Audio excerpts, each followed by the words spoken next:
Hello students, आप सभी का स्वागत है फिर से अमीनो एसिड्स की स्ट्रक्चर सीखने की इस सीरीज़ में। आज हम सबसे पहले सीखेंगे कुछ अमीनो एसिड्स जिनमें हाइड्रोक्साइल OH ग्रुप होता है, कुछ अमीनो एसिड में सल्फ़र ग्रुप होता है और कुछ अमीनो एसिड में अमाइड ग्रुप होता है।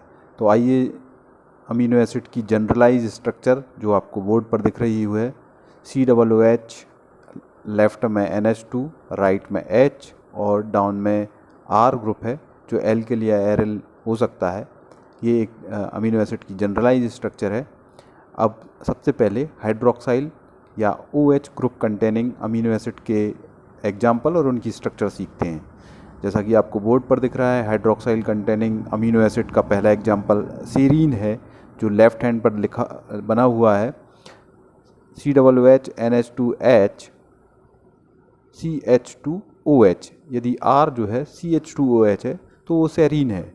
अब इस CH2OH में से एक हाइड्रोजन को हम यदि CH3 ग्रुप के द्वारा रिप्लेस कर दें, जैसा कि आपको नीचे दिख रहा है, COOH NH2H CHOH और एक हाइड्रोजन रिप्लेस करके CH3 मैथिल ग्रुप लगाते हैं तो ये थ्रियोनिन बनता है।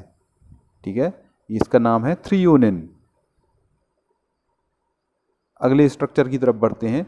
सल्फ़र कंटेनिंग अमीनो एसिड में पहला एग्जाम्पल सिस्टीन है, दूसरा एग्जाम्पल मिथ्योनिन है। जो आपको बोर्ड में सेंटर पर दो स्ट्रक्चर दिख रही हैं, सिस्टीन और मिथ्योनिन की स्ट्रक्चर समझते हैं। COOH NH2H जो कि कॉमन स्ट्रक्चर होती है। CH2SH, यदि R की जगह CH2SH लिखते हैं तो ये सिस्टीन का एग्जाम्पल है। अब मिथ्योनिन की स्ट्रक्चर में यदि हम CH2SH को कुछ इस प्रकार से लिखते हैं, COOH NH2H CH2CH2S CH3, तो ये मिथ्योनिन बनता है।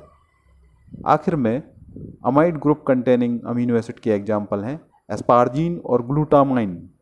एस्पार्जीन की स्ट्रक्चर में COOH NH2H CH2 C double bond O NH2 जो कि एक एमाइड ग्रुप होता है, C double bond O NH2। इसका एग्जाम्पल का नाम है एस्पार्जीन और लास्ट में एग्जाम्पल है ग्लूटामीन का, COOH NH2H CH2 का होल ट्वाइस CONH2। ये ग्लूटामीन है, ये ग्लूटामीन अमीनो एसिड होता है। तो आई होप कि आपको इजी ट्रिक में हाइड्रोक्सिल, सल्फर कंटेनिंग और amide group containing amino acid के स्ट्रक्चर्स बनाने आ जाएंगे। Thank you so much for watching.